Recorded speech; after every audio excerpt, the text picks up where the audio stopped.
আপনারা বিপ্লব শুরু করেছেন, কথার বিপ্লব।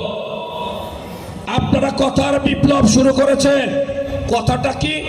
প্যাকেজ। আমরা প্যাকেজের বিরুদ্ধে, এই কথাটা আপনারা বলেছেন। টাকা দিয়ে ভোট মাথা কিনে নিয়ে আমাদের ভোট নেওয়া যাবে না, এই আওয়াজটা তুলেছে কে? আপনারা তুলেছেন। তাহলে নির্বাচনে প্রতিদ্বন্দ্বিতা আমার সাথে হচ্ছে না, নির্বাচনে প্রতিদ্বন্দ্বিতা হচ্ছে আপনাদের সাথে আর টাকার সাথে। আপনাদের কণ্ঠরোধ করার জন্য টাকা দিয়ে মাথা কিনে এই নির্বাচনে টিকে থাকতে চায়, কিন্তু সম্ভব? ৭১ সালে মুক্তিযুদ্ধে যারা অংশগ্রহণ করেছিলেন